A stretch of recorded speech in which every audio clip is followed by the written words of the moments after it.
சிவா திருச்சிற்றம்பலம். நம பார்வதி பதையே அரகர மகாதேவா. தென்னாடுடைய சிவனே போற்றி, எந்நாட்டவர்க்கும் இறைவா போற்றி. சரணமென்றடியில் வீழ்ந்து தாழ்ந்தெடும் அமரர்க்காக புறமிசை முறுவல் பூத்த புண்ணிய கடலில் தோன்றி திறமொரு சிலம்பை மேவும் சிதம்பர கணேசன் தாளை கரமலர் குவித்து வாழ்த்தி கடையனேன் உய்ந்தவாறே. வரம் கொண்ட உமை முளைப்பால் மணங்கொண்ட செவ்வாயும் பரங்கொண்ட களிமையிலும் 12 கண்மலரும் சிறங்கொண்ட மறையிறைஞ்சும் சேவடியும் செந்தூரன் கரம் கொண்ட வேலும் எந்தன் கண்ணை விட்டு நீங்காவே. நேசம் நிறைந்த உள்ளத்தால் நீலம் நிறைந்த மணிகண்டத்து ஈசன் அடியார் பெருமையினை எல்லா உயிரும் தொடையெடுத்து தேசமுய்ய திருத்தொண்ட தொகை முன்பணித்த திருவாளன் வாசமலர் மென்கடல் வணங்க வந்த பிறப்பை வணங்குவாம்.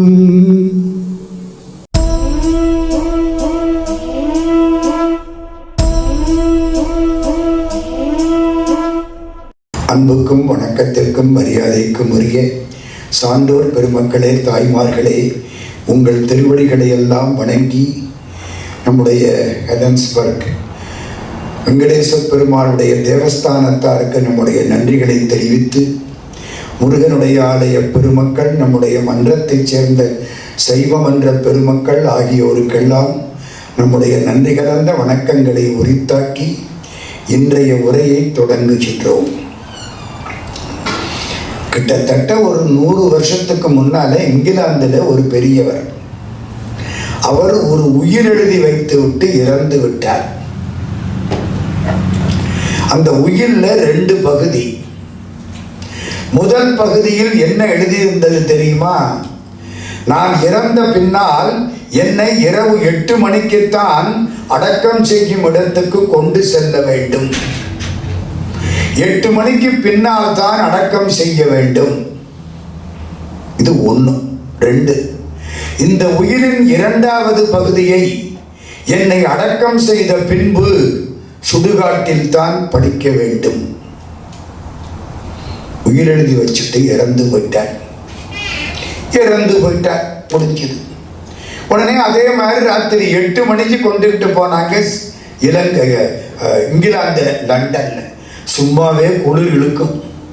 ராத்திரி 8 மணிக்குன்னா எவ்வளவு குளிர் இழுக்கும். வந்தவங்க நிறைய பேர் வந்தாங்க, கொஞ்சம் கொஞ்சமா கேட்டாங்க. கேட்டுட்டு எந்திரிச்சு போயிட்டாங்க. அம்மா, ராத்திரி 8 மணி வரைக்கும் யார் உட்கார்ந்துருப்பா? இவர் தூக்குற வரைக்கும். கடைசி அந்த ராத்திரி 8 மணிக்கு இவர் கூட 10 பேர் தான் வந்தாங்க. இவரையும் சேர்த்தா 11, இல்லாட்டி 10 பேர். சரியா 10 பேர், வேற ஆள் கிடையாது. எல்லாம் கொண்டு போய் காட்டில் வச்சு இவர் அடக்கம் பண்ணிட்டு, வக்கீலையா இந்த 10 பேர்ல ஒருத்தர் அந்த உயிரை எடுத்து அந்த 2வது பகுதியை படிச்சாரு. 2வது பகுதி என்ன தெரியுமா சொல்லியிருக்கு? சுடுகாட்டில் என்னை அடக்கம் பண்ற பொழுது யார் இருந்தாங்களோ அவங்களுக்கு என் சொத்து 10 கோடியை பிரிச்சு கொடுத்துறணும். குழந்தை குட்டி ஒன்றும் கிடையாது அவருக்கு. எப்படி இருக்கும்? காலம்புரை சொல்லி இருந்தா இங்கிலாந்தே திரண்டு வந்திருக்கும். கெட்டிக்கார மனுஷன். ராத்திரி 10 மணிக்கு எத்தனை பேர் இருந்தாங்க? 10 பேர் இருந்தாங்க. 10 கோடி பவுண்டு சும்மா இல்ல. ஒரு பவுண்டு இன்னைக்கு 90 ரூபாய் என்னமோன்னு நினைக்கிறேன். எங்கேயோ பறந்துருச்சு. 10 கோடி சொத்து, 10 பேர், ஆளுக்கு 1 கோடி பவுண்டு. ஆமா, இதை ஏன் இன்னைக்கு சொன்னேன்? மற்ற நேரங்கள்ல ஆளு ரொம்ப சேரும். அந்த மாதிரி ராத்திரி 10 மணிக்குன்னா ஆள் ரொம்ப குறையும். எதுக்கு சொன்னேன் தெரியுமா? மற்ற நாட்களில் நீங்கள் இந்த சொற்பொழிவு கேட்க வந்தால் அடுத்த பிறவியில மோட்சம் கிடைக்கும். இந்த சனிக்கிழமை ஞாயிற்றுக்கிழமை காலையில வந்தால் இந்த பிறவியிலேயே மோட்சம் கிடைக்கும். அதுக்காகத்தான் இந்த கதை நினப்பில் வந்தது எனக்கு. கொஞ்சம் பேர் தானே வந்தாங்க, கொஞ்சம் பேருக்கு தானே கொடுத்து வச்சுது, ரொம்ப பேருக்கா கொடுத்து வச்சுது. அதனால உங்களுக்கு முதல்ல நன்றி. சைவ சித்தாந்தம் ஒரு சின்ன செய்தி. நம்மளாம் திட்டமிட்டபடி பிறக்க முடியுமா? முடியாது. இன்னாருதான் அப்பா அம்மான்னு தீர்மானிக்க முடியுமா? முடியாது. இதுதான் பொண்டாட்டி புருஷன்னே தீர்மானிக்க முடியல. கடவுள் விதிச்சபடி நடந்துகிட்டு இருக்கு எல்லாம். நம்மளால முடியாது. யாரோ ஒருத்தர் இதையெல்லாம் நமக்கு தீர்மானம் பண்ணி வைக்கிறான். அந்த ஆள் யார்? ஏன் நம்மளுக்கு இதையெல்லாம் தீர்மானம் பண்ணி வைக்கிறான்? நம்ம ஏன் இப்படி இருக்கிறோம்? இதுதான் நம்ம சைவ சித்தாந்தம். இது இந்த நாட்டினுடைய ஒரு பெரிய தத்துவம் சைவ சித்தாந்தம். சைவ பெருமக்களுடைய அந்த முடிந்த முடிவு. சித்தாந்தம்னா என்ன? முடிந்த முடிவு. இதுதான் சார், இதுக்கு மேல யாரும் எதுவும் சொல்ல முடியாது. அதுக்குத்தான் சைவ சித்தாந்தம்னு பேர் வச்சாங்க. சைவம்னா என்ன? தைலம்னா என்ன? தைலம்னா தலைக்கு தேய்க்கிறோமா இல்லையா, அது தைலம்ங்கிறோம். ஏன்? திலத்தோடு சம்பந்தப்பட்டது தைலம். திலம்னா எள்ளு. திலம்னா எள்ளு. ஒரு ஊர் இருக்கு தெரியுமா? சோழ நாட்டிலே ஒரு ஊர். அங்கே திலத்தி எள்ளினாலே எல்லா விதமான அந்த இறந்தவர்களுக்கு பண்றதுன்னு செய்வாங்க. அந்த ஊருக்கு எள்ள வச்சே பேர் வச்சிருக்காங்க அந்த காலத்தில். திலதர்மபுரின்னு நினைக்கிறேன். திலம்னா எள்ளு, தைலம்னா எள்ளோடு சம்பந்தப்பட்டது தைலம், திலத்தோடு சம்பந்தப்பட்டது தைலம், சிவத்தோடு சம்பந்தப்பட்டது சைவம். அவ்வளவுதான். முழுமுதற் கடவுளுக்கு சிவம்னு பேர் வச்சான். அது ஏன் சார் சிவம்னு பேர் வச்சாங்க? அதுக்குள்ள என்ன இருக்கு? அவருக்கு பேரே கிடையாது. கடவுளுக்கு என்ன பேரு? நீங்க வைக்கிறத அவருக்கு பேரு. சுந்தரமூர்த்தி சுவாமிகள் கதை நான் முன்னால சொல்லி இருக்கேன், இப்ப திரும்ப சொல்றேன். சுந்தரமூர்த்தி சுவாமிகளுக்கு கல்யாணம், எல்லா ஏற்பாடும் ஆயிடுச்சு, சந்தோஷமா உட்கார்ந்து இருக்கார். ஒரு கிழவனார் அங்கிருந்து வந்துட்டார், சரியான கிழவனார். இவன் எனக்கு அடிமையினார். அட என்னையா சொல்ற? வேதியருக்கு வேதியர் அடிமையாவது கிடையாது. நம்ம சிவாச்சாரியார்கள் அடிமை எல்லாம் கிடையாது, அதெல்லாம் கிடையாது. இவன் எனக்கு அடிமை.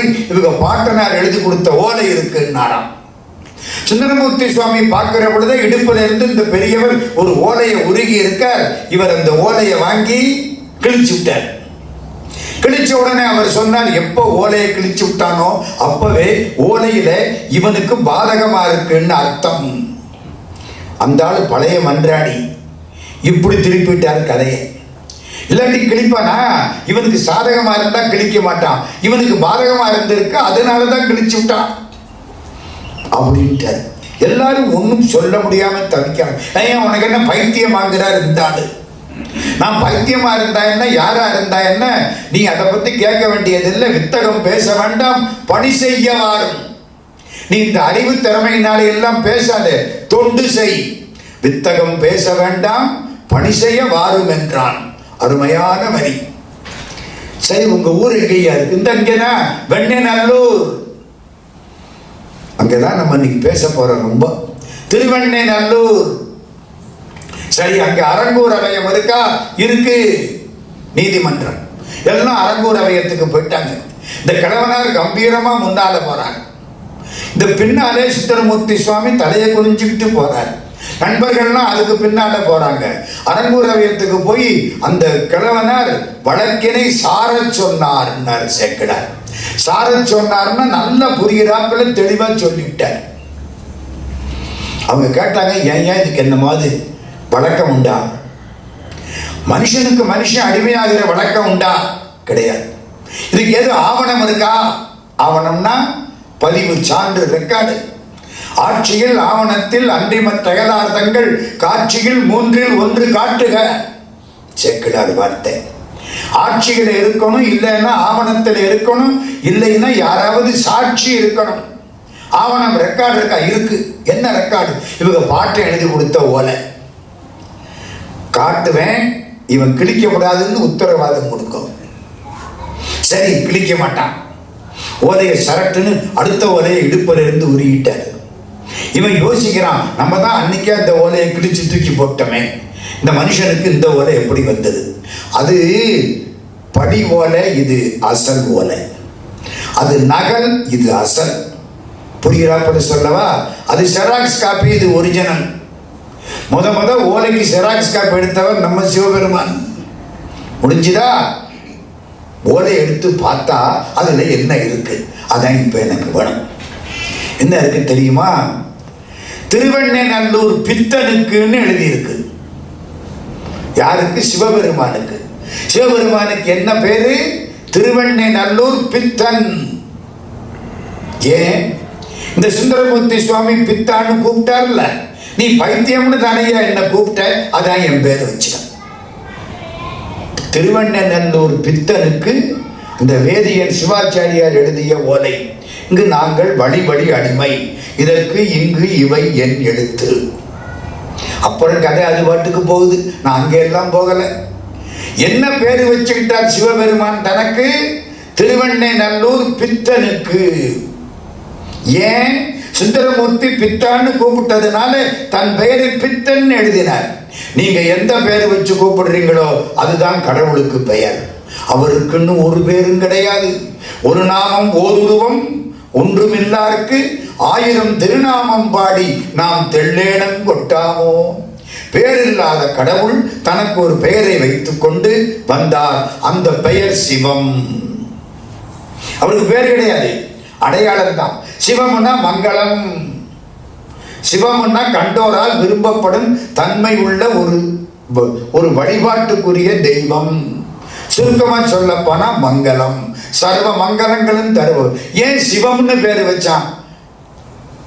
யார் இந்த பேர் வச்சிருப்பா? பெரிய ஆச்சரியம். நம சிவய 5 எழுத்து, பெரிய தத்துவம் இருக்கு. சிவய நம. இப்ப அந்த ரெண்டையும் சொல்ல போறேன். ரெண்டுலையும் சிவ வந்துருச்சு. நம சிவய. நம சிவயன்னா நான் என்பது மறைப்பு சக்தி, திரோதான சக்தி. கடவுளை தெரியாமல் நமக்கு மறைப்பு இருக்கிறது. அதான் கோயில்ல போடுற திரை. கடவுளை பார்க்க முடியாதபடி நமக்கு 1008 மறைப்பு இருக்கிறது. இந்த ஆணவம், கண்மம், மாயை, அது இது எல்லாம் கடவுளையும் நம்மையும் பிரிச்சு விட்டுறது. நந்திக்கு சிவபெருமானுக்கு நடுவில் திரை இருக்கிற மாதிரி பசுவுக்கும் பதிக்கும் நடுவில் பாசம் இருக்கு. அதுக்குத்தான் பாசம்னு பேர். நான் என்பது திரோதான சக்தி அல்லது மறைப்பு சக்தி. மா என்பது இந்த மலங்கள், ஆணவம், கண்மம், மாயை. சுருக்கமா சொல்லவா? 3 என்னன்னு திருப்பி இன்னைக்கு சொல்லுவேன். இதை இன்னைக்கு பூரா சைவ சித்தாந்தம் தான். ஆணவம்னா என்ன? நான் தான் செஞ்சேன், நான் தான் பண்ணினேன், இது என்னுடைய வீடு, அது என்னுடைய மனைவி, இது எங்காரு. இந்த நான் எனது 2 அகப்பற்று புறப்பற்றுங்கிறாங்க. இந்த 2க்கு ஆணவம்னு பேர். இந்த நான்ங்கிறது பிறவியிலேயே ஒட்டிக்கிச்சு. அந்த கதையெல்லாம் பின்னால வரப்போகுது. இது நம்மளை விட்டு சாதாரணமா போகாது. இந்த ஆணவத்தை அமுக்கலாமே தவிர, அடக்கலாமே தவிர அழிக்க முடியாது. அதனாலதான் அதுக்கு மூலமலம்னு பேர் வச்சான்.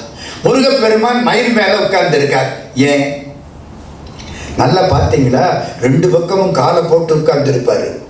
கோயில்ல உள்ள விக்கிரகத்தை சொல்லல, படங்கள்ல பார்த்தா எப்படி இருப்பாரு? மயில் மேல 2 பக்கமும் கால் போட்டு கம்பீரமா உட்கார்ந்து இருப்பார், குதிரையில உட்கார்ந்த மாதிரி. ஏன்? இந்த மயில அடக்கத்துக்குள்ளே காலுக்குள்ளே வச்சிருக்கணும். விட்டா கிளம்பிடுவேன். யார் இந்த மயில்? சூரபதுமன். ஆணவம். என் நான் எனது. நான்ங்கிறது சூரன், எனதுங்கிறது பதுமன். நான் எனது, இந்த 2 தான் மயிலும் சேவனும். மயில் மேல உட்கார்ந்து கரெக்டா இருப்பாரு. கொஞ்சம் காலம் தூக்கினா இவன் எந்திரிச்சிருவான். அதனால அவனை கட்டுக்குள்ளே வச்சிருக்கணும். ஆணவம் விடாது. கொஞ்சம் லேச தலையை தூக்கினா அவனா நம்மளை சாப்பிட்டு போயிடும். நம்ம அத்தனை பேருக்கு ஆணவம் இருக்கா இல்லையா? மூட்டை கணக்கா இருக்கு, கொஞ்சமா இருக்கு. நான் பண்ணேன், நான் பேசினேன், நான் தான் தலைவர் தெரியுமா, நான் தான் செயலாளர் தெரியுமா, நான் எவ்வளவு வேலை பார்த்திருக்கேன் தெரியுமா? நீயா பார்த்த? கடவுள் பார்த்தாரு, நீ கருவி. இந்த சிந்தனை வேணும். நீங்கள் கடவுளால் வைக்கப்பட்டவர்கள், நீங்கள் செயல் செய்பவர்கள் அல்ல, நீங்கள் கருவி. துப்பாக்கி தான் நீங்க சுடுறவன் கடவுள். அவனுக்குத்தான் பெருமை, துப்பாக்கிக்கு பெருமை இல்லை. ஆனா நம்மள எத்தனை பேர் அப்படி நினைக்கிறேன், நான் தான் பேசுறேன், நான் எப்படி பேசுறேன்னு தெரியுமா? இதுதான் திமிருங்கிறது. நம்ம பாஷையில் இதுக்கு என்ன பேரு? திமிரு. நம்மள்கிட்ட போதுமான அளவுக்கு இருக்கு. நான் நான் நான் நான் அநியாயத்துக்கு இருக்கு. பிறந்த பிள்ளையிலிருந்து சாகிற வரைக்கும் இருக்கு. இந்த நான்ல வந்ததுதான் பதவி ஆசை. எங்க இந்தியாவில் ஒரு கதை சொல்லுவாங்க. யமதர்மராஜா உட்கார்ந்து இருந்தாராம். சித்திரகுப்தன் ஒரு அசிஸ்டன்ட் பக்கத்துல உட்கார்ந்து இருந்தானாம். அவன் தான் நம்ம கணக்கு வழக்கெல்லாம் பார்க்கிறவன். இந்த சித்திரை மாசம் பௌர்ணமி அன்னைக்கு அவனுக்கு வழிபாடு பண்றது. ஐயா சாமி, அடுத்த பிறகு எதையாவது என் கணக்கை கொஞ்சம் பார்த்து எழுது அப்படின்னு. சித்திரகுப்தன் அவனுக்கு ஒரு கோயில் இருக்கு தெரியுமா? சிதம்பரத்தில் இருக்கு. சிதம்பரத்தில் அம்பாள் சிவகாம சுந்தரி சந்நிதியில சித்திரகுப்தனுக்கு தனி சந்நிதி இருக்கு. எல்லாரும் போய் கும்பிட்டு வர்றாங்க. இப்பத்தான் தப்பா எழுதிவிட்ட, இனிமே அடுத்த பிறகு எதையாவது கொஞ்சம் பார்த்து எழுதியா அப்படின்னு எல்லாம் போய் கும்பிட்டு வர்றாங்க. அவனுக்கு பேர் என்ன சொன்னேன்? சித்திரகுப்தன் பேர். யமதர்மராஜா மேல, சித்திரகுப்தன் கீழே. ஒவ்வொருத்தலா வர்றாங்க. இந்த ஆள் யாரு? இந்த ஆளு வியாபாரி. என்ன பண்ணாரு? கலப்படம் பண்ணாரு. காப்பி கொட்டைகள்ல புளியங்கொட்டையை கலந்தாரு. சரி, யமதர்மராஜா சிங்காசனத்தில் உட்கார்ந்து இருக்கவர் கீழே இறங்கி வந்தாராம். அவனை பார்த்தாராம். பாவி, உன்னை நம்பி எல்லாரும் சரக்கு வாங்கிக்கிறாங்க, இந்த மாதிரி செய்யாதே, தப்பு. இனிமேலாவது அடுத்த பிறவி ஒன்று தர்றேன், ஒழுங்கா வியாபாரம் பண்ணு போ அனுப்பிச்சிட்டாரு. அடுத்தாப்புல ஒரு ஆள் வந்தார். இவர் யாரு? டாக்டர். என்ன தப்பு பண்ணாரு? ஒண்ணுமே வியாதி இல்லாதவனுக்கு அந்த டெஸ்ட் பண்ணு, இந்த டெஸ்ட் பண்ணு, அப்படி பண்ணு, இப்படி பண்ணுன்னு ஒரு 5 லட்சம் ரூபாயை தீர்த்து விட்டுவிட்டு கடைசியில உனக்கு ஒண்ணுமில்ல போடான்ட்டாரு. இந்த டெஸ்ட் பண்ணவங்கிட்ட எல்லாம் கமிஷன் வாங்கிக்கிட்டாரு. கீழே இறங்கி வந்தார் யமதர்மராஜா. ஐயா, வைத்தியனே எல்லாரும் கடவுளா நினைக்கிறாங்க. உயிரை எடுக்கிற யமனை விட பொல்லாத பகைவனும் கிடையாது. அங்க காப்பாத்துற டாக்டரை விட சிறந்த நண்பனும் கிடையாது. வைத்தியநாதன் கடவுளையே சொல்றாங்க. நீங்க இந்த மாதிரி செய்யாதீங்க, இன்னொரு பிறவி தர்றேன், போங்க நல்ல வைத்தியம் பண்ணுங்க. வைத்தியத்துக்கு காசு வாங்குங்க, கொஞ்சமா வாங்குங்க, அவனை கஷ்டப்படுத்திடாதீங்க. அனுப்பிச்சாச்சு. 2 பேர் போயிட்டாங்க. வியாபாரி, அடுத்தாப்புல டாக்டர். அதுக்கப்புறம் ஒரு 3-4 பேர் எல்லாரையும் ஒன்னொன்னா சொல்லி நடத்தி, இவன் திருடினவன், அவன் கொலை பண்ணவன், பண்ணாத எல்லாரையும் சொல்லி திருத்தி அனுப்பிச்சுட்டார் யமதர்மராஜா. கடைசியில் ஒரு ஆள் வந்தார். சித்திரகுப்தன் கேட்டான், மகாராஜா இவரை தெரியுமா? இல்லை தெரியல, சொல்லு. இவர் தான் அரசியல்வாதி. யமதர்மராஜா இடத்துல உட்கார்ந்து இருக்காரு, மறக்கப்படாது. என்ன பண்ணாரு? ஒரே நாளையில 6 கட்சி மாறினாரு. ஏன்?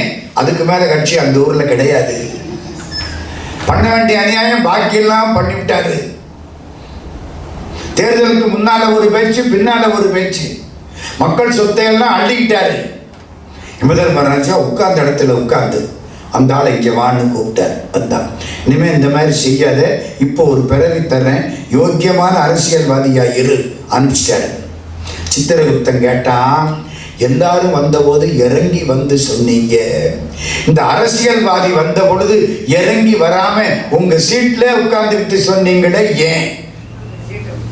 அழகா சொன்னார். நான் என்னுடைய பதவியை விட்டு கீழே இறங்கி வந்தா இவன் போய் அதுல உட்கார்ந்துக்கிறவான், எங்கடா பதவி கிடைக்கும்னு தடுமாறிக்கிட்டு திர்றான். ஏன்? நாம் பதவியில இருக்கணும், நாம் பதவியில இருக்கணும், நாம் மந்திரியா இருக்கணும், நாம் தலைவரா இருக்கணும். இருக்கா இல்லையா? நம்மள்கிட்ட ஆணவம்னு பேர். ஒரு ஓரத்துல வைங்க. கண்மம். நான் ரொம்ப சாதாரணமா சொல்லிக்கிட்டு போறேன். இன்னும் பிக்சர் சாயந்தரத்துக்கு கொஞ்சம் கொஞ்சம் வரும். இந்த பேச்சு முழுக்க எளிமையான பேச்சு, எல்லாருக்கும் புரியணுங்கிறதுக்கான பேச்சு. கண்மம். நல்லதும் பண்றேன், கெட்டதும் பண்றேன், என்ன தெரிஞ்சும் பண்றேன், தெரியாமலும் பண்றேன். அதுக்கெல்லாம் பலன் உண்டா இல்லையா? கட்டாயமா உண்டு. நல்லது பண்ணினாலும் அனுபவிக்கணும், கெட்டது பண்ணினாலும் அனுபவிக்கணும்.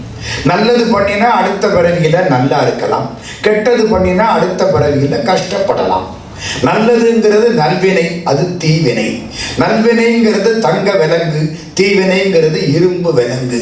விலங்கு விலங்கு தானே. ரெண்டும் பிறவியை உண்டாக்கிடும். இதுதான் கண்மம், நம்ம பண்ணக்கூடிய காரியங்கள், நல்வினை தீவினை பலன். மூணாவது மாயை, அதுதான் ரொம்ப முக்கியம். நமக்கிட்டே இருக்கு, நமக்கு தெரியாது.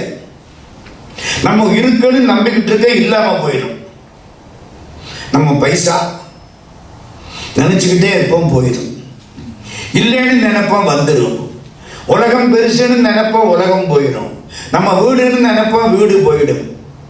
எங்கிட்டே இருக்கு, எனக்கு தெரியாது. என் முதுகு எனக்கு தெரியாது.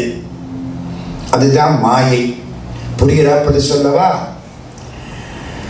சென்னையிலிருந்து ஒரு திருடன் பம்பாய்க்கு போயிட்டான். பம்பாய்க்கு பக்கத்தில் சூரத்னு ஒரு ஊர் இருக்கு. அங்கே வைரம் நல்ல வியாபாரம், அருமையான வைரம் கிடைக்கும், சுத்தமான வைரம் கிடைக்கும். நிறைய பணம் கொடுத்து வாங்கணும். ஒரு ஆள் 50 லட்சம் ரூபாய் எடுத்துக்கிட்டு போனாரு. வைரம் சூரத்தில் போய் இவ்வளவு பெரிய பொட்டலம், அவ்வளவு வைரம். ஒரு கல் 1.5 கேரட்டு. ஒவ்வொரு வைரமும் 2 லட்சம் 3 லட்சம் இருக்கும். அப்படி கொஞ்சம் வைரத்தை வாங்கினாரு. சின்ன பொட்டலம் போட்டு 50 லட்சம் ரூபாய் வைரம் எடுத்துக்கிட்டு ட்ரெயினில் உட்காந்து ஃபர்ஸ்ட் கிளாஸ் கம்பார்ட்மெண்ட்டில் வர்றாரு. இவருக்கு பக்கத்தில் அந்த பக்கம் ஒரு ஒரு படுக்கை, அதில் ஒருத்தன் உட்கார்ந்து இருக்கான். அது அந்த காலத்து ஃபர்ஸ்ட் கிளாஸ் கம்பார்ட்மெண்ட்டு, 2 பேர் தான் உட்காரலாம். இந்த பக்கம் இவர், அந்த பக்கம் அந்த ஆள். அந்த ஆள் யாரு தெரியுமா? திருடை. சென்னையிலிருந்து பம்பாய்க்கு போனவன். இவர் வைரம் வாங்கினார்னு கண்டுபிடிச்சுட்டான். எடுக்கணும் 50 லட்சம் ரூபாய் வைரம், எப்படியாவது எடுத்தாகணும் திட்டம் போட்டான். அதே இவர் எந்த கம்பார்ட்மெண்ட்ல இருக்காரோ அந்த இடத்த கேட்டு சொல்லி ஆள் பேரை வச்சு கொடுக்க வேண்டிய இடத்துல கொடுத்து அதே சீட்டு இவருக்கு பக்கத்தில் வாங்கிவிட்டேன். எல்லாம் வாங்கலாம் இந்தியாவில், காசை மட்டும் கொடுத்துடணும். வாங்கிட்டேன். வாங்கி பக்கத்தில் வந்து படுத்துட்டேன். இவர்கிட்ட 50 லட்சம் ரூபாய் வைரம் இருக்கு. இவர் கவலைப்படாம ஸ்டேஷனுக்கு ஸ்டேஷன் இறங்கி போய் நின்று வேடிக்கை பார்த்துட்டு காபி சாப்பிட்டு வராரு. அவன் தேடுறான் வைரத்தை காணும். இவர் பை வச்சிருந்தாரு, பையில காணும். பெட்டியை தள்ளனான், திறந்துக்கிச்சு, அதுலேயும் வைரத்தை காணும். ராத்திரி நல்லா அசந்து தூங்குறாரு, தேடுனா காணும். அவர் பைக்குள்ள கையை விட்டு பார்த்தா காணும். 50 லட்சம் ரூபாய் வைரம் அநியாயமா போச்சு. 3 நாள் ஆச்சு, மெட்ராஸுக்கு வந்தாச்சு. மெட்ராஸுக்கு வந்த உடனே இவனுக்கு ஒன்றும் புரியலை. ஒருவேளை நமக்கு முன்னாலே எவனும் அடிச்சிட்டானா? இந்த ஆளுக்கு தெரியலையா? அங்கிருந்து எஸ்பி வந்துட்டார் மெட்ராஸில், சூப்பரிண்டென்டென்ட் ஆஃப் போலீஸ். இவனை அரெஸ்ட் பண்ணுறாரு பழைய கேஸுக்கு. இவன் கவலைப்படாமல் சொன்னான், அரெஸ்ட் பண்ணுங்க, நமக்கு காடு 6 மாதம், நாடு 6 மாதம், உள்ளே 6 மாதம், வெளியில் 6 மாதம், அதை பற்றி கவலை கிடையாது, இருங்க வர்றேன் உங்களோட. அதுக்குள்ள இந்த ஆள்கிட்ட ஒரு வார்த்தை கேட்டுட்டு வந்துடுறேன். யார்கிட்ட? இந்த பெரியவர்கிட்ட. வந்தான். ஐயா, நீங்கள் 50 லட்சம் ரூபாய்க்கு வைரம் வாங்கினது எனக்கு தெரியும். அருமையான சிகப்பு கலர் பேப்பரில் ஒரு பொட்டலம் போட்டு வச்சிருந்தீங்களா, அதுவும் எனக்கு தெரியும். நானும் இப்போ அதை எடுக்கிறதுக்காக வந்தேன். நான் திருடேன், தேடி பார்த்தேன், காணோம். எங்கே வச்சிருக்கீங்க? தொழிலில் தோத்து போகக்கூடாது அவன். ஒருவேளை எனக்கு முன்னாலே யாராவது அடிச்சிட்டானா? புரியலையே. இந்த பெரியவர் கவலைப்படாமல் எந்திரிச்சார். இவன் படுத்திருந்தான்ல, அந்த இடத்துக்கு வந்தார். இவன் தலைக்கு வச்சு படுத்தான்ல தலையணை, அதுக்குள்ள கையை விட்டார். தலையணை ஒரேக்குள்ள இருந்து பொட்டலத்தை எடுத்தார். இந்த இருக்கு. அடக்கடவுளே, எங்கிட்ட இருந்திருக்கு, என் தலையணையில இருந்திருக்கு, என் தலையணைக்குள்ளே இந்த பொட்டலம் இருந்திருக்கு, தெரியாம போச்சே. எங்கிட்ட இருக்கும், எனக்கு தெரியாது. அதுக்கு பேரு மாயை. கஷ்டம். உலகம் மாயை நிக்காது. என்னைக்கு போகும்னு தெரியாது, ஆனா ஒரு நாளைக்கு போகும். அப்பர் சாமி சொல்லுவார், மண்பாதலம்புக்கு மால்கடல் மூடி மற்ற 7 உலகம் விண்பால் திசை கட்டு இருசுடர் வீடினும் அஞ்சல் நெஞ்சே. திண்பால் நமக்கொன்று கண்டோம் திருப்பாதிரிப்புலியூர் கண்பாவு நெற்றி கடவுச்சுடரான் கடல் இணையே. மண் பாதலம் புக்குவான், மண்ணு பாதலத்துக்குள்ள போயிடுவான், கடல் மூடிடுமா, மேலே இருந்து சந்திரன் சூரியன்லாம் விழுந்துருமா. மண் பாதலம் புக்கு 7 கடல் மூடி மற்ற 7 உலகம் எப்படி மாறினாலும் சரி கவலைப்படாதே. திண்பால் நமக்கொன்று கண்டோம். எது?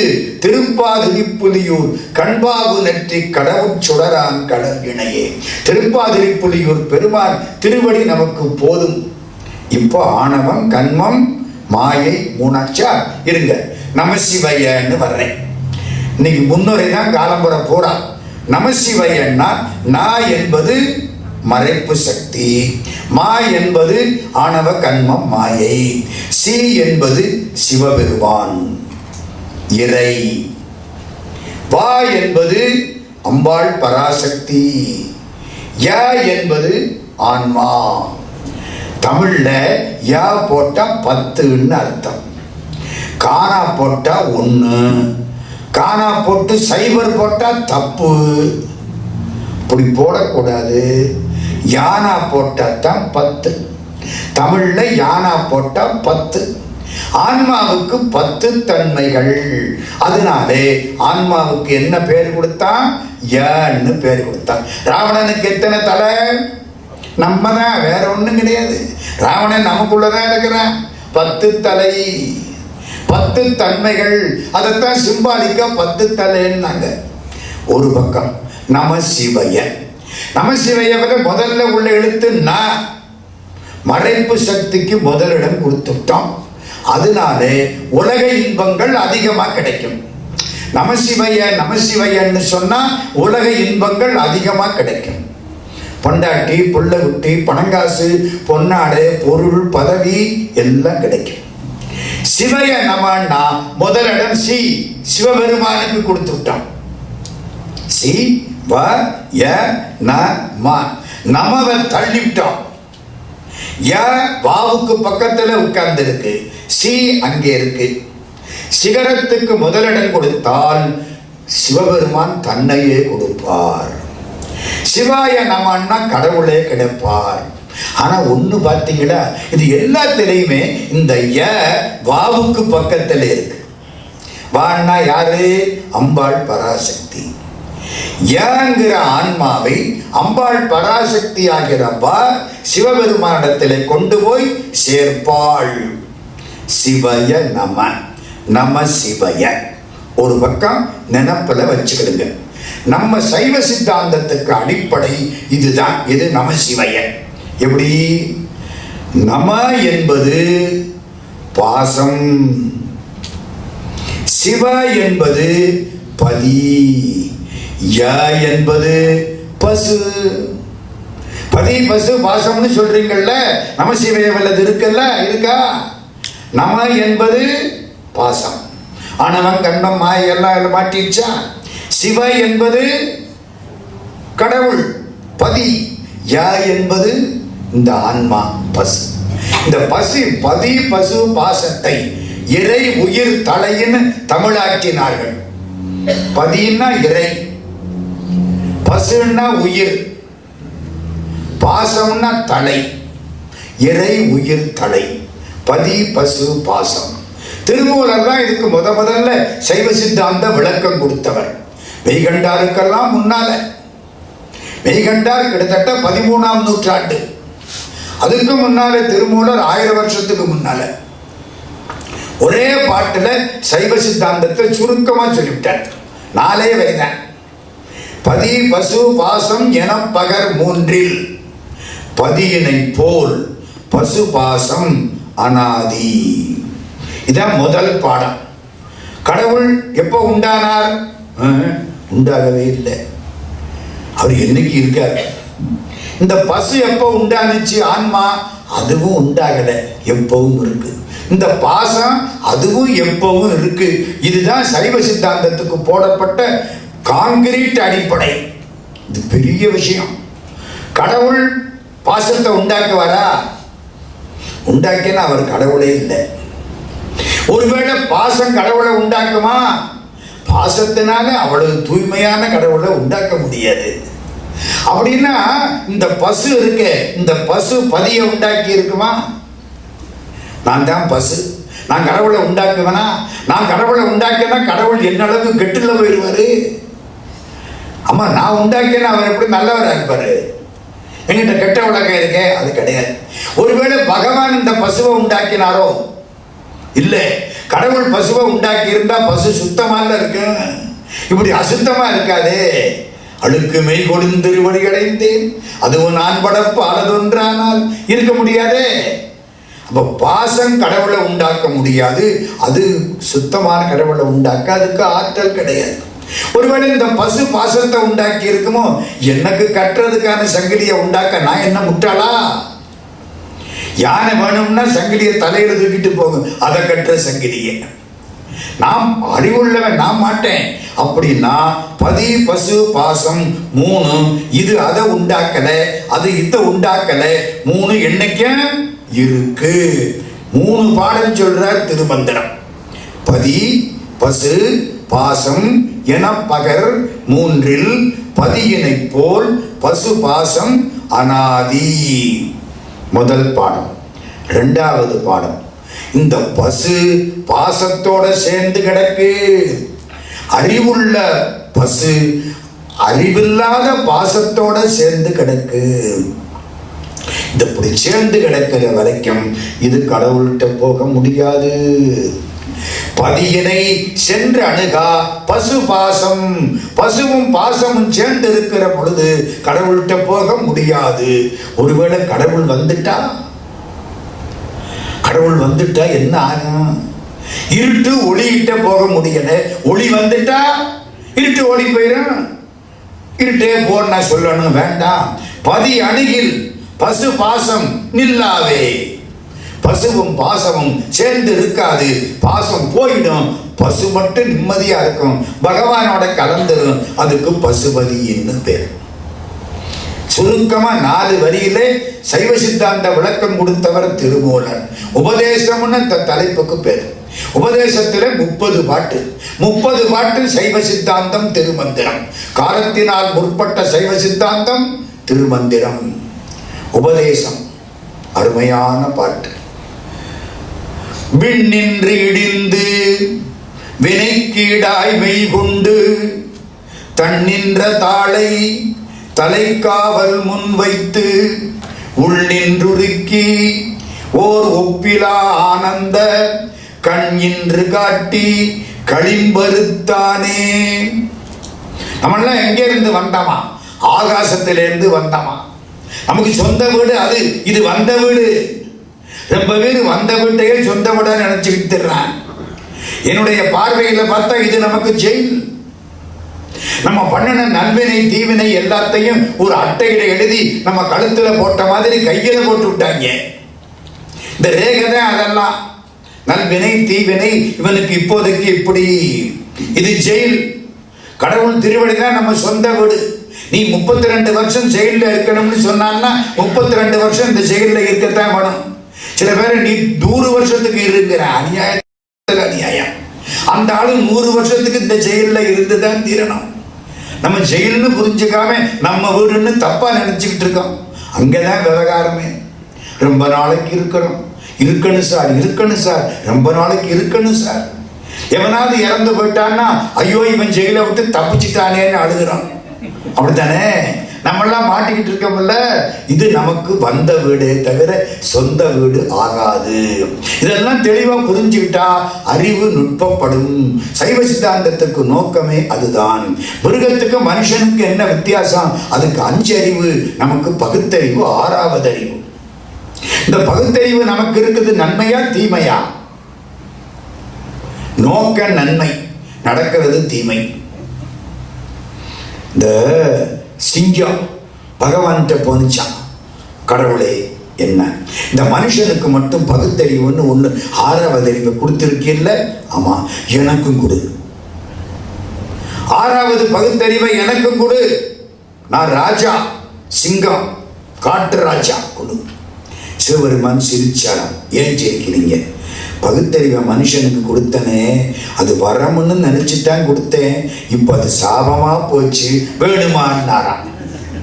இவனுக்கு வரமுன்னு தானே கொடுத்தேன், நீ பகுத்தறிய வேண்டும், உனக்கு மேல ஒருத்தன் இருக்கேங்கிறத புரிந்து கொண்டு அன்பு செலுத்த வேணும்னு கொடுத்தேன். நீ அந்த பகுத்தறிவை வச்சுக்கிட்டு கடவுளை கற்பித்தவன் முட்டாள்னு ஆரம்பிச்சுட்டேன். அப்போ அந்த பகுத்தறிவு உனக்கு வரமாகாமல் சாபமாகி விட்டது. என்ன வேணுமா? வேணாம்னுட்டு சிங்கம் ஓடி போயிடுச்சான். நிறுத்துங்க. 3 சொன்னேன். சிவபெருமான் பசுவோடும் பதியோடும் சேர மாட்டார். இந்த 2ம் சேர்ந்திருக்க வரைக்கும் அவர் வரமாட்டார். இந்த 2ம் சேர்ந்திருக்காம அவர் வந்துட்டா 2ம் பிரிஞ்சிடும். அதுக்கு முதல் பாட்டு என்ன சொன்னார்? விண்ணின்று இடிந்து. நம்மளாம் அங்கே இருந்து இங்கே வந்தோமா? இந்த உடம்பெல்லாம் எப்படி எடுத்தோமா? வினை கீடாய்மை கொண்டு. பண்ணின வினைக்கு தகுந்தாப்புல உடம்பா. பெரிய காரியம். அது என்ன சார், ஒருத்தருக்கு உடம்பு ஒரு மாதிரி இருக்கு, ஆச்சரியமா இருக்குல்ல? எதனால? ஒருத்தர் 90 வயசுல ஓடுறாரு, ஒருத்தர் 25 வயசுல உட்கார்ந்து எந்திரிக்க முடியாம தவிக்கிறார். எதனால? ஒரு தாய் வயிற்றுல பிறந்த பிள்ளைகள் அதது ஒவ்வொரு மாதிரி இருக்க. எதனால? பண்ணன வினைக்கு தகுந்தாப்பல உடம்பு. அதனாலதான் சைவ சித்தாந்தம் உலகளாவிய சைவ சித்தாந்தம் என்றால் அத்தனை பேருக்கு இது பொருந்தும். மேல்நாட்டு தத்துவங்கள் இதை சொல்ல முடியல. கடவுளா பார்த்து கொடுத்தாருன்ட்டார். அந்த ஆளை பணக்காரனாகவும் இந்த ஆளை ஏழையாகவும் இருக்கணும்னு கடவுள் சொல்லி இருந்தாருன்னா அவர் கடவுளே கிடையாது, நம்மளை விட மோசமான ஆளு. அவர் எப்படி அவரை கடவுளுங்கிறது? அதெல்லாம் அவர் சாட்சி மாத்திரமே. 2 கிளி உட்கார்ந்து இருந்ததான் உபனிஷதம். 2 கிளி உட்கார்ந்து இருந்ததான். ஒரு கிளி குடும்பம் நடத்தி வேலை பண்ணி அங்க பார்த்து இங்க பார்த்து பிள்ளை குட்டிகளை பெற்றுக்கிட்டு இருந்துச்சான். ஒரு கிளி அதை பார்த்துக்கிட்டே இருந்துச்சான். இவ்வளவுதான் உபனிஷதம். என்ன அர்த்தம்? பார்த்துக்கிட்டே இருந்த கிளி பரமாத்மா, இந்த குடும்ப நடத்தின கிளி ஜீவாத்மா. புரியுதா?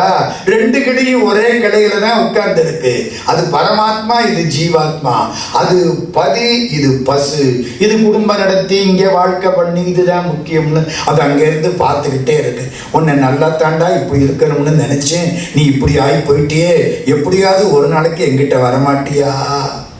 2 கிளி உட்கார்ந்து இருந்துதான். எதுல? ஒரு கிளையில. யாரு சொல்றா? சாந்தோக்கிய உபனிஷதம் ஒரு பக்கம் இருக்கட்டும். விண்ணின்று இடிந்து வினைக்கீடாய்மை கொண்டு தன்னின்ற தாளை தலைக்காவல் முன் வைத்து. கடவுள் திருவடியை நமக்கு காப்பாத்துறதுக்கு நம்ம தலையில வச்சாராம். உள் நின்று உருக்கி, உள்ளே நின்று நமக்கு கண்ணீர் வருமாறு உருக்கி ஓர் ஒப்பிலா ஆனந்த. உள்ளின்று உருக்கி ஓர் உலப்பிலா ஆனந்த கண் என்று காட்டி களிம்பறுத்தானே. ஆனந்த கண்ணை காட்டி களிம்பை தொடச்சுட்டான். எதுல களிம்பு? செம்புல களிம்பு இயல்பாகவே வரும். செம்ப வச்சிருந்தீங்கன்னா கொஞ்ச நாளைகள் என்ன ஆகும்? களிம்பூரி போயிடும். இந்த உயிருக்கு ஆன்மாவுக்கு ஆணவம் அப்படி. செம்பில் களிம்பு போலே உயிருக்கு ஆணவம். என்ன பண்ணா? ஒரு பார்வை பார்த்து செம்புல களிம்பை துடைக்கிற மாதிரி இந்த ஆணவத்தை துடைச்சுட்டான். இதான் நம்ம சொந்த கதைன்னு உபதேசத்தில் சொல்றார் திருமூலர். திருமந்திரத்தில் 3 பகுதி உண்டு தெரியுமா? ஒன்று 3000 தமிழ், இன்னொன்று 300 மந்திரம், இன்னொன்று 30 உபதேசம். 3 ஒரே கருத்துன்னு அவர் சொல்றார். மூலன் உரை செய்த 3000 தமிழ், மூலன் உரை செய்த 300 மந்திரம், மூலன் உரை செய்த 30 உபதேசம், மூலன் உரை செய்த 3ம் ஒன்றாமே. அதுலதான் இந்த பாட்டெல்லாம் வருது. இது காலத்தினால் முற்பட்ட திருமூலர். ஒரு பக்கம் அவரை உட்கார வைங்க. இப்ப நம்ம கதைக்கு வாங்க. நமக்கு சித்தாந்தத்தை பத்திர சிந்தனை எப்ப வந்தது? வேத காலத்துல வந்தது. அந்த ஹரப்பா மொஹஞ்சதாரோ அங்க போய் கண்டுபிடிச்சான் பாருங்க. அங்கேயே இந்த மக்கள் ஏதோ சித்தாந்தத்தை சிந்தித்திருக்கிறார்கள் அப்படின்னு கண்டுபிடிச்சுட்டாங்க. இந்த கடவுள் வணக்கம், கடவுள்னா யாரு, அவர் எப்படி இருக்கணும், இதெல்லாம் அங்கேதான் நமக்கு முதல்ல கண்டுபிடிக்கப்பட்டது. அப்போ எத்தனையோ வருஷத்துக்கு முன்னால, மொஹஞ்சதாரோ ஹரப்பாவெல்லாம் 5000 வருஷத்துக்கு முன்னால, நம்ம ராமாயணம் 7000 வருஷத்துக்கு முன்னால, பாரதம் 5000 வருஷத்துக்கு முன்னால, அந்த காலகட்டத்தில் எப்படி இருந்தார்கள்? நம்ம வரலாறு, நம்ம சைவத்தின் வரலாறு அங்கிருந்து கொண்டு வரணும். எங்கிருந்து? முதல்ல வேத காலம். வேத காலத்திலே எப்படி இருந்தோம்? ஒரு நாமம் ஓர் உருவம் ஒன்றுமில்லாதது சிவம். உயிர்கள் தம்முடைய பக்குவத்திற்கு ஏற்ப வழிபடுவதற்கு கடவுள் பலவேறு வடிவங்களை எடுத்துக்கொண்டார். ஒத்துக்கிறீங்களா? நான் ஒரு 10 சேரி சொல்லிப்படுறேன் சுருக்கமா. கடவுளுக்கு வடிவம் கிடையாது. ஏன்னா பல பேர் நம்மளை கேட்கிறான், நீங்க என்ன ஒன்றே குலமும் ஒருவனே தேவனும்னு சொல்லிவிட்டு உங்க ஊர்ல 70 சாமியை வச்சு கும்பிடுறீங்களேங்கிறேன். 63 லிஸ்ட்ல சேர்த்துட்டேன். அத்தனை சாமி வச்சு கும்பிடுறீங்களேங்கிறேன். எதுக்காக வேண்டி? கடவுளுக்கு பல வடிவங்கள் நமக்காக அவர் எடுத்துக்கொண்டார். அதனால இது தெளிவா புரிஞ்சுக்கணும் நம்ம.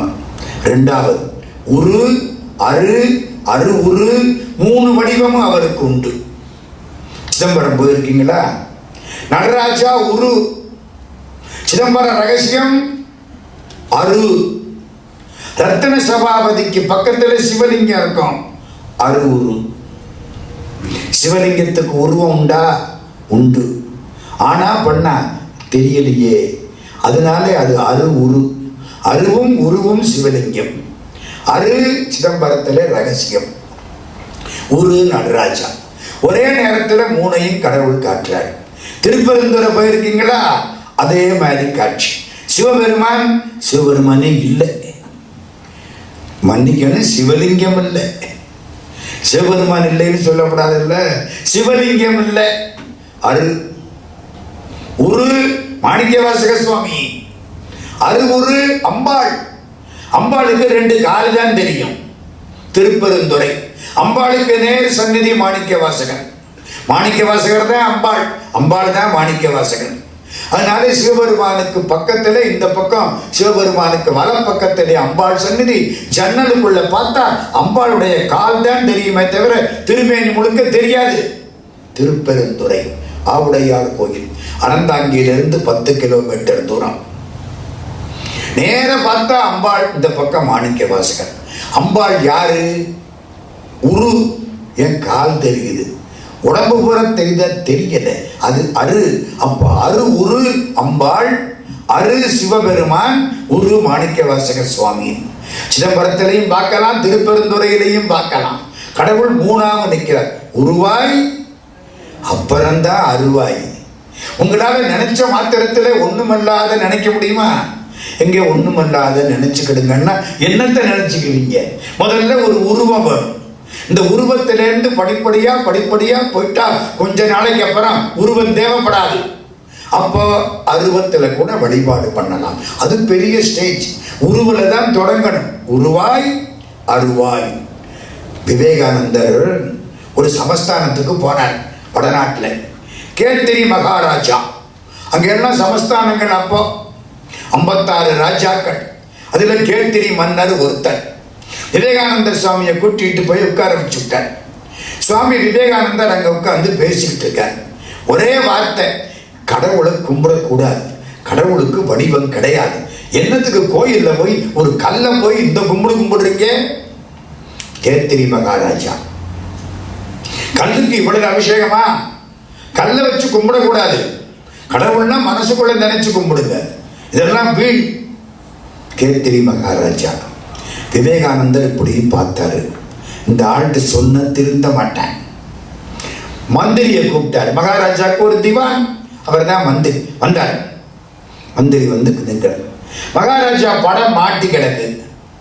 ஓய் திவான், என்ன அந்த படத்துல எச்சிய துப்பு எடுத்து கூட துப்பு. என்னங்க துப்புயா? அது மகாராஜா. ஏய் மகாராஜா இல்ல, படம் வெறும் சட்டம், கண்ணாடி, பேப்பர், துப்பு. ஐயோ, அது எங்க மகாராஜா, நான் துப்ப மாட்டேன். இப்போ புரிஞ்சுதான்னாரா கேத்திரி மகாராஜா. புரிஞ்சுதுன்னாரா? அது என்ன மகாராஜாவா? வெறும் பேப்பர் தானே, மரியாதை கொடுக்குறீங்களா இல்லையா? நீ பேப்பரை மகாராஜான்னு நினைக்கிற, அது மகாராஜாவா உனக்கு தெரியுது. நாங்க கல்ல சிவபெருமானா நினைக்கிறோம், சிவபெருமானா எங்களுக்கு தெரியுது. அவ்வளவுதானே? முதல்ல உருவத்தை கும்பிடு, அப்புறம் வேணா அருவத்துக்கு போ. நினைச்ச மாத்திரத்துல அருவத்துக்கு போக முடியாது. அருவுரு அதை விட பெரிய நிலை. தமிழன் அதை சிவலிங்கமாக்கி கும்பிட்டான். சைவ சித்தாந்தம் தமிழ் மரபு, வேதத்துக்கு அடிப்படை. வடமொழியில எல்லாம் வேதம். இந்து தர்மத்துக்கு அடிப்படை வேதம், சைவத்துக்கு அடிப்படை ஆகமம். ஆகமங்கள் சிவபெருமானால் உபதேசிக்கப்பட்டவை. 28 ஆகமங்கள். தமிழுக்கு அடிப்படை ஆகமம், ஆகம ரீதி சைவ சித்தாந்தம். ஆகமம் ஆகி நின்று அன்னிப்பான் தாழ்வாழ்க. நமக்கு ஆகமம் தான் தமிழ்ல, அதிலிருந்து வந்ததுதான் சைவ சித்தாந்தம். கடவுள் எப்படி இருப்பார்? உரு அரு அருவுரு எல்லாமாய் இருப்பார். இப்போ ஹரப்பாவுக்கு போறோம். மொஹஞ்சதாரோ ஹரப்பா, சிந்து சமவெளி நாகரீகம். தோண்டி பார்த்தானா ஒரு முத்திரை கிடைச்சு கல்லுல. ஒரு ஆளு தலையில சூலம் இருக்கு, திரிசூலம் தலையில இருக்கு. அவரை சுத்தி மான் இருக்கு, எருமை இருக்கு, புலி இருக்கு. இப்படி ஒரு கல்லு கண்டுபிடிச்சிருக்கேன். என்னது? இந்த மான், புலி, எருமை எல்லாம் நீங்களும் நானும். இந்த தலையில சூலம் இருக்கு பாருங்க, அதுதான் கடவுள். அவன் 5000 வருஷத்துக்கு முன்னால அப்படி கும்பிட்டுருக்கான். நம்ம தான் மான், புலி, எருமை. புரியுதா? என்ன சார் மனுஷனை போய் இப்படி ஆக்கி விட்டீங்களே. ராமலிங்க சுவாமி திருவொற்றியூர்ல வசிக்கிறார். திருவொற்றியூர்ல நெல்லிக்காய் பண்டார சந்துன்னு ஒரு சந்து.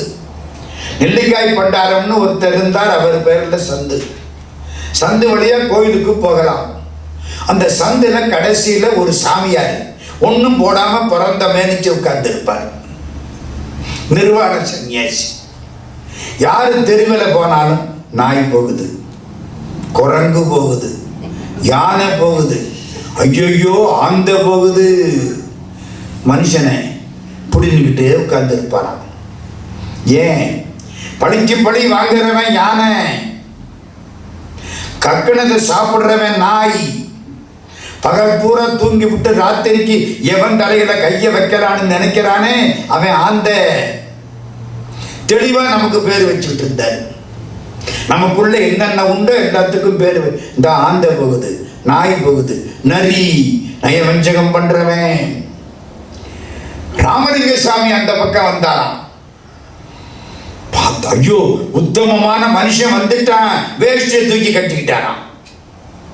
ஒண்ணுமில்லாம இருந்த சாமி. ஏன்? நாய்க்கு நரிக்கு நமக்கு என்ன மானம்? மனுஷனுக்கு தானையா மானம். பாத்ரூம்ல ஒண்ணும் போடாம குளிச்சுக்கிட்டு இருக்கேன், காக்கா பறக்குது, வேஷ்டியை கட்டிக்கிறேன். ஏன்? காக்காக்கு நமக்கு என்ன மானம்? புரியுதா? இந்த இவன் நரி, அது ஆந்த, இதுக்கு இது குரங்கு, இதுக்கு நமக்கு அதனால அப்படி இருந்திருக்காரு. இவரை பார்த்தோன்னு ஐயோ உத்தமமான மனுஷன் வந்துட்டான், இழுத்து கட்டினாராம். இவர் அவரை பார்த்தாரு, அங்கே இருக்காதீங்க போங்க, மக்கள் எல்லாம் வர்ற இடம். உடனே சாமி அதை விட்டுட்டு போயிட்டாராம். எதுக்கு சொல்ல வந்தேன்? நம்ம தான் நாய், நரி, குரங்கு எல்லாம். இந்த காட்சி மொஹஞ்சதாரோ ஹரப்பாவில் அப்போ எடுத்து வச்சிருக்கேன். அந்த தலையில திரிசூலம் ஏன் இருக்கு? பசுபதிக்கு அடையாளம் திரிசூலம். ஆணவம், கண்மம், மாயை இந்த மூணையும் குத்திட்டு போ, திரிசூலம். அப்போ ஏதோ அந்த காலத்திலே ஒரு வழிபாடு இப்படி நடந்திருக்கிறது. இன்னொரு பகுதி, ஆடக்கூடிய மனுஷன். ஒரு மனுஷன் டான்ஸ் ஆடுறான். நடராஜ தத்துவம் என்று சார்ந்தோர்கள் பேசுகிறார்கள். நந்தி இருக்கு, சில பெண் தெய்வங்கள் இருக்கு. அப்பவே பெண் தெய்வ வழிபாடு இருந்திருக்கு, நந்தி இருந்திருக்கார். எல்லாம் 5000 வருஷத்துக்கு முன்னால. இதெல்லாம் ஒரு பக்கம். ஆகமங்கள் நமக்கு, அவங்களுக்கு வேதம். வேத காலத்திலே இந்து மதம் அப்படி இருந்தது. ஆனா ஒண்ணு ஞாபகத்தில் வச்சுங்க, சைவம் என்பது ஒரு சமயம், இந்து என்பது ஒரு பண்பாடு. இந்துவை யாரு இந்து மதத்தை யாரு உண்டாக்கினா தெரியாது. அது மதம் இல்லை, காலகாலமா வணங்கி வந்த ஒரு கல்ச்சர். இந்து என்பது ஒரு பண்பாடு. ஒரு ஓரத்தில் வைங்க. சைவ சமயம் இது கடவுளால், ஆகமங்களால் கொடுக்கப்பட்ட சமயம். ஒரு பக்கம் இது வேத காலம். அடுத்தாப்புல சங்க காலம். சங்க காலம் 2000 வருஷத்துக்கு முன்னால. 5 நிலத்துக்கு 5 சாமி வழிபாடு. சிவபெருமான் இல்ல. வேடிக்கையை பார்த்தீங்களா? குறிஞ்சி, முல்லை, மருதம், நெய்தல், பாலை. குறிஞ்சினா மலை, மலையும் மலை சார்ந்த இடமும். அதுக்கு யார் கடவுள்? முருகப்பெருமான். முல்லை காடும் காடு சார்ந்த இடம். அதுக்கு யார் கடவுள்? கண்ணன், திருமால் காடு. மருதம் வயலும் வயல் சார்ந்த இடம். அதுக்கு இந்திரன். குறிஞ்சி, முல்லை, மருதம். நெய்தல் கடலும் கடல் சார்ந்த இடமும் வருண பகவான். கடைசி என்ன? பாலை. பாலைக்கு தனி நிலம் கிடையாது. இந்த காடும் மலையும் வெயில் வெம்மையினாலே திரிந்து பாலையாக மாறும். பாலைக்கு கடவுள் கொற்றவை, காளி. சங்க காலம் 2000 வருஷத்துக்கு முன்னால. நல்லா கேளுங்க, சிவபெருமான் கிடையாது. இந்த 5 தெய்வத்தையும் 5 நிலத்துக்கும் கும்பிட்டாங்க. அப்ப சிவபெருமானை பத்தி சங்க காலத்துல பேச்சே இல்லையா சார்? இருந்திருக்கு. அவரை இந்த 5க்கு மேல தூக்கி உட்கார வச்சுட்டாங்க. அங்கதான் முக்கியம். இந்த 5 பேருக்கும் மேல. அவர் பிறவா யாக்கை பெரியோன். அவருக்கு பிறவி கிடையாது. கொன்றை அலங்கலம் தெரியலான். கொன்றை மாலையை சூடியவன். நீலமேனி வாலிடை பாகத்து ஒருவன். நீல வடிவான அம்பாளை ஒரு பாகத்தில் ஏற்றுக்கொண்டவன். சங்ககாலம். நீலமேனி வாலிடை பாகத்து ஒருவன். நம்ம அர்த்தநாரீஸ்வரர். சங்க இலக்கியம் பேசுது. கரைவிடற்று அண்ணல். கழுத்தில கருப்ப திருநீலகண்டம். நுதல் விழி நாட்டத்து இறைவன். நெத்திக்கண் உடையவன். சூலம் பிடித்த சுடற்படை காலக்கடவுள். இதெல்லாம் சங்க இலக்கியம். சூலம் பிடித்த சுடற்படை காலக்கடவுள். சூலத்தோடு நிற்கிற கடவுள். கரங்கு நீர் சடை கரந்தான். கங்கையை சடையில் தாங்கியவன். ஏற்று ஊர்தியான். ரிஷபவாகனத்தில் வருபவன். இதெல்லாம் இந்த 5க்கும் மேல சிவபெருமான். கீழே 5 தெய்வம். இந்த 5 தெய்வத்தில் வேடிக்கை என்னன்னு கேட்டா, பழைய காலத்தில் கடவுள் வாழ்த்து பாடுனா இந்த 5 தெய்வத்துக்கு தான் பாடுறது. அந்த காலத்து அமைப்பு என்ன, இதுக்கு பயந்தாங்க. மழை, இடி, ஐயோ மனுஷன் இறந்து போயிட்டான். இதுக்கு யாரு கடவுள்? இந்திரன். இந்திரன் பேரை சொல்லு, இல்லாட்டி அவன் புள்ள அர்ஜுனன் பேரை சொல்லு. இடி ஒன்றும் பண்ணாது. இடி இடிச்சு அந்த காலத்துல என்ன சொல்லுவான் தெரியுமா? ஆலம்பத்து அரசம்பத்து அர்ஜுனன் பேர் பத்து. அர்ஜுனன் பேர் பத்துன்னு சொன்னா இடி விழாதான். ஏன்? அர்ஜுனனுக்கு அப்பா இந்திரன். இந்திரனுடைய கண்ட்ரோல் இடி. இடி மின்னலுக்கு யார் ராஜா? தேவேந்திரன். அவன் பிள்ளை அர்ஜுனன். பிள்ளை பேரை சொன்னா அப்பா விட்டுருவாரான். பழைய வழிபாடு. சங்க காலம். 5 கடவுள். குறிஞ்சிக்கு தலைவன் முருகப்பெருமான். ஏன்? ஆரம்ப காலத்தில், அந்த காலத்தில் மலையில இருந்தாங்க. ஒரு வேலாயுதத்தை வச்சு கும்பிட்டாங்க. விலங்கு வந்தா வேலாயுதத்தை குத்தினார்கள். வேலாயுதத்தை வழிபட்டார்கள். அந்த வேலாயுதம் பின்னாலே முருகனுக்குரியது ஆயிற்று. குகையில இருந்ததுனாலே முருகனுக்கு குகன் என்று பெயர் வைத்தார்கள். முருகன், குமரன், குகன் என்று முடிந்து ஒருகும் செயல் தந்து உணர்வென்று அருள்வாய். பொருவுங்கவரும் புவியும் பரவும் குருவுங்கவையன் குணவஞ்சலனே. கந்தர் அனுபூதி. இதெல்லாம் சங்க காலம். ஒரு வேடிக்கை தெரியுமா? குறுந்தொகைன்னு ஒரு நூல் படிச்சிருக்கீங்களா? சங்க இலக்கியத்தில் அற்புதமான ஒரு நூல். ஜப்பான்காரன் குறுந்தொகை எழுதி போட்டிருக்கான் ட்ரெயின்ல. ஜப்பான்ல இந்த ட்ரெயின்ல எல்லாம் ஒவ்வொரு நாட்டிலையும் உள்ள சில நல்ல செய்திகளை எழுதி போட்டிருப்பானா. இந்த பிள்ளைங்க படிக்கட்டுமேனு. நாங்கள் இந்தியாவில் ஒரு காலத்தில் பஸ்ஸில் எல்லாம் திருக்குறளை எழுதி வச்சோம். தெரியுமா உங்களுக்கு? திருக்குறளை எழுதி வச்சோம். பக்கத்தில் திருவள்ளுவர் படத்தையும் போட்டுவிட்டோம். அவர் தாடியோடு இருப்பார். ஒரு ஆள் இப்படி பார்த்தேன். இவர் யாரு? அடுத்தாப்புல இருக்கவன் சொன்னேன், இவர் தான் பஸ் ஓனரு. ஏன் தாடியோடு இருக்காரு? பஸ் நட்டத்தில் ஓடுது. அட பாவிகளா, திருவள்ளுவரையும் தெரியல, திருக்குறளையும் தெரியல. இப்ப அதெல்லாம் பெரும்பகுதி எடுத்தாச்சு. ஜப்பான்ல என்ன செய்வானா, அந்த ட்ரெயின்ல எழுதி வைப்பானா. ஒன்று எழுதி வச்சிருக்கான் சார். யாயும் யாயும் யாராகியரும் எந்தையும் நுந்தையும் எம்முறை கேடு யானும் நீயும் எவ்வளி அரிதும் செம்புல பெயர் நீர் போல அன்புடை நெஞ்சம் தாங்கலந்தனவே. குறுந்தொகை. அர்த்தம் புரியுதா? எங்க அப்பாவும் உங்க அப்பாவும் சம்பந்தமில்லாத ஆளுக, ஒருத்தருக்கு ஒருத்தர் தெரியாது. எங்க அம்மாவே உங்க அம்மாவுக்கு தெரியாது, உங்க அம்மாவே எனக்கு தெரியாது. எங்க அப்பா எங்க அம்மாவுக்கு தெரியாது. நீயும் நானும் அந்த காலத்துல ஒருத்தர் பார்த்தோமா?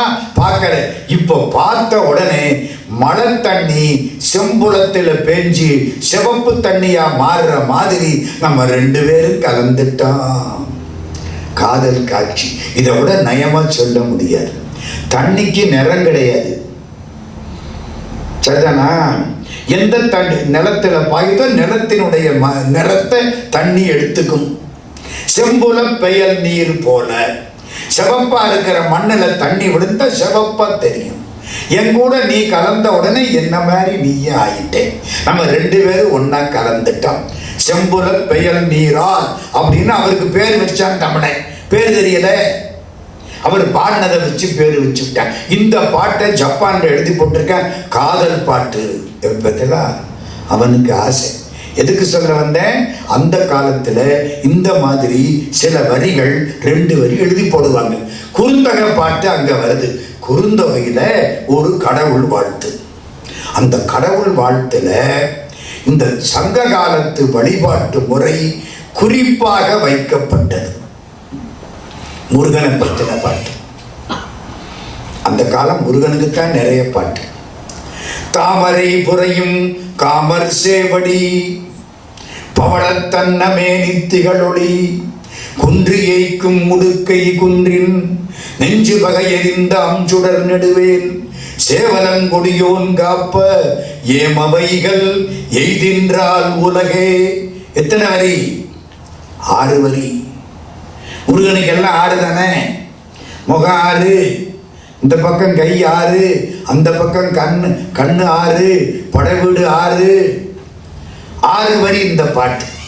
தாமரை. தாமரை என்பது மருத நிலத்திலே உள்ளது. தாமரை புரையும் காமர் சேவடி. பவளம். பவளம் கடல்ல கிடைக்கிறது, நெய்தல் நிலம். பவளத்தன்ன மேனி திகழ் ஒளி குன்றி ஏய்க்கும் உடுக்கை. குன்றிமணி மாதிரி அவன் கட்டியிருக்க ஆடை சிவப்பா இருக்கான். குன்றிமணி எங்க கிடைக்கும்? காட்டுல கிடைக்கும். அப்ப முல்லை நிலம். குன்றின் நெஞ்சு வகை எரிந்த அம்சுடர் நெடுவேன் மலையின் குறுக்கிலே பாய்ந்த நெடுவேன். அப்ப மலை குறிஞ்சி. எத்தனை நிலம் வந்துருச்சு? 4 நிலம். தாமரை என்னதுனாலே மருத நிலம், பவளம் என்றதுனாலே நெய்தல் நிலம், குறிந்த குன்றிமணி என்றதுனாலே முல்லை, குன்று என்றதுனாலே குறிஞ்சி. என்ன மிச்சம்? பாலை நிலம் மிச்சம். அது பாட்டுல அழகா வருது பாருங்க. குன்றின் குன்றி ஏய்க்கும் உடுக்கை குன்றின். ஒரே வரியில குன்றிமணியும் வந்தது, குன்றும் வந்தது. குன்றிமணிங்கிறது காடு, குன்று அப்படிங்கிறது குறிஞ்சி. ஒரே வரியிலே முல்லையும் குறிஞ்சியும் வந்தது. ஏன் தெரியுமா? பாலை நிலத்துக்கு தனி நிலம் கிடையாது. குறிஞ்சியும் முல்லையும் வெயில் வெம்மையால் திரிந்து பாலையாகும். அதை காட்டுற மாதிரி ஒரே வரியிலே குன்றி ஏய்க்கும் உடுக்கை குன்றின் அப்படின்னு எழுதிவிட்டாராம். எல்லா நிலமும் இந்த பாட்டுக்குள்ள. சாதாரணமான பாட்டு. 5 நிலம் வழிபடு கடவுள். 5 நிலத்துக்கு வழிபடு கடவுள் யாரு? குறிஞ்சிக்கு முருகன் தெரியும், முல்லைக்கு திருமால்.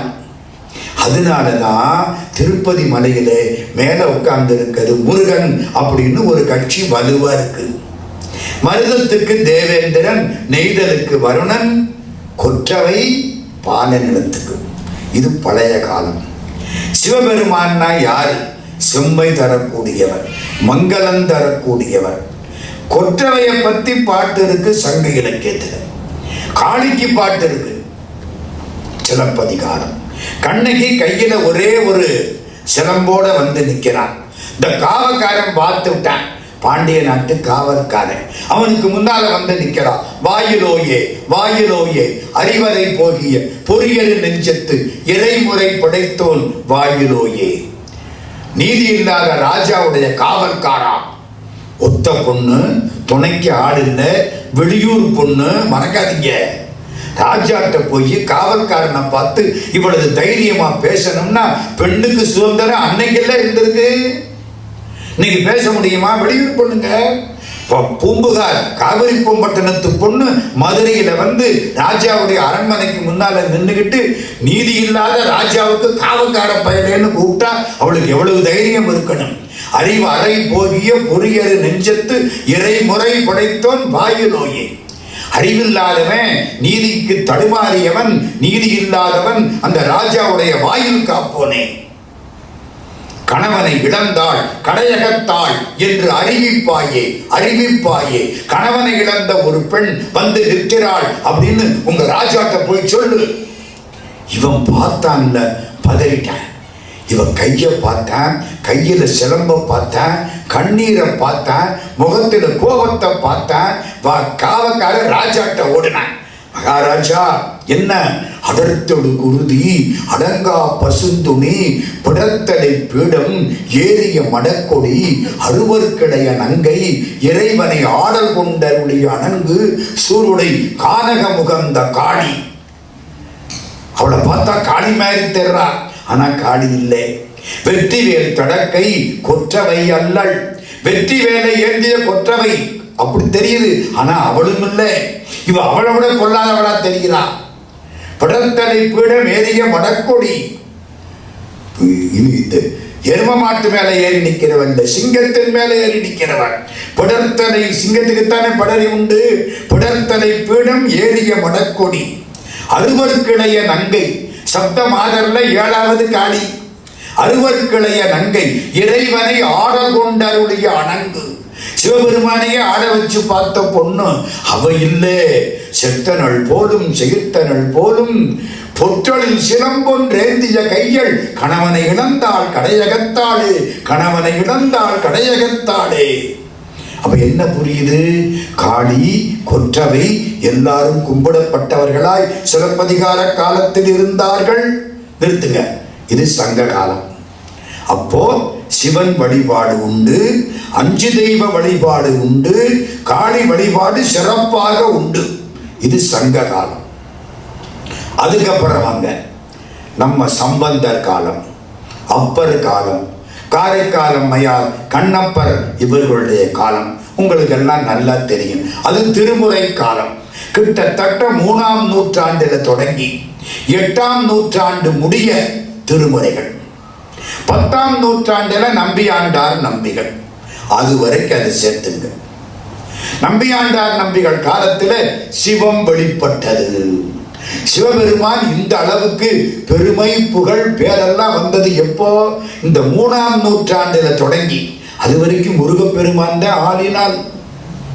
சங்க இலக்கியத்துக்குள்ள போய் கையை வைங்க, எங்க பார்த்தாலும் முருகன் தான் இருப்பார். திருமுருகாற்றுப்படை அப்படியே முருகனுக்கு. பரிபாடல்ல 22 பாட்டை என்னவோ அப்படியே முருகனுக்கு. இது தனித்தனியா அங்கங்கே வேற பேரு. சிவபெருமானுடைய வழிபாடு சைவம், சைவ சித்தாந்தம் இதெல்லாம் கிட்டத்தட்ட 3ஆம் நூற்றாண்டில் தொடங்கி 8, 9, 10ஆம் நூற்றாண்டில் நன்றாக பழுத்து விட்டது. காரைக்கால் அம்மையார் விதை போட்டாள். அவதான் முதல்ல இதை கொண்டாந்து ஒரு பாட்டு பாட ஆரம்பிச்சு. காரைக்கால் அம்மையார் எத்தனை பாட்டு பாடினாங்க தெரியுமா? 143 பாட்டு. முதல்ல உங்க சைவ சித்தாந்தம், சைவம், கடவுள் இதை பத்தி பாடப்பட்ட பாடல் காரைக்கால் அம்மையாருடையது. 3ஆம் நூற்றாண்டு 143 பாட்டு. ஏதாச்சும் ஞாபகம் வருதா? வைஷ்ணவத்துல ஆண்டாள் நாச்சியார் திருப்பாவைன்னு ஒன்று பாடுதான் தெரியுமா? திருப்பாவை 30 பாட்டு. அது போக மிச்சம் ஆண்டாள் நாச்சியார் பாடினது 143 பாட்டு. என்னவோ அப்படி ஒரு சம்பந்தம். காரைக்கால் அம்மையார் 143 பாட்டு. திருப்பாவை தவிர ஆண்டாள் நாச்சியார் பாட்டு 143 பாட்டு. ஆண்டாள் நாச்சியார் கொஞ்சம் பின்னால வந்திருக்கணும், காரைக்கால் அம்மையார் கொஞ்சம் முன்னால வந்திருக்கணும். சொல்ல முடியாது. எல்லாம் இந்த 3ஆம் நூற்றாண்டை ஒட்டின காலகட்டம். அது என்னமோ அந்த 143 அப்படி எனக்கு புரிபடலை. ஆண்டாள் நாச்சியாருக்கு பாட்டு சொன்னவர்கள் அற்புதமாய் சொன்னார்கள். திருவாடி பூரத்து சகத்துதித்தாள் வாழியே, திருப்பாவை 30 செப்பினாள் வாழியே, பெரியாழ்வார் பெற்றெடுத்த பெண் பிள்ளை வாழியே, பெரும்புதூர் மாமனுக்கு பின்னானாள் வாழியே, 143 உரைத்தாள் வாழியே, 143 உரைத்தாள் வாழியே, உயர் அரங்கற்கே கண்ணி முகந்தளித்தாள் வாழியே, மறுவாரும் திருமல்லி வளநாடி வாழியே, வன்புதுவை நகர்கோதை மலர்பதங்கள் வாழியே. காரைக்கால் அம்மையார் காலத்திலே இந்த 143 பாட்டு.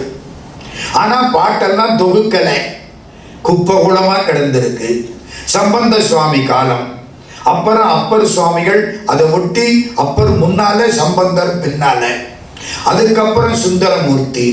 பாட்டெல்லாம் அங்கங்க செதறி கிடந்தது, தெளிவா தெரியல. இதுக்கு முன்னால திருமூலர், அவரு 3047 பாட்டு பாடி வச்சுட்டார். எல்லாத்தையும் எடுத்து தொகுத்து சைவம், சைவ சித்தாந்தம் எல்லாத்தையும் படிக்கிறதுக்கு ஒரு ஏற்பாடு பண்ணி கொடுத்தவர் நம்பியாண்டார் நம்பிகள்.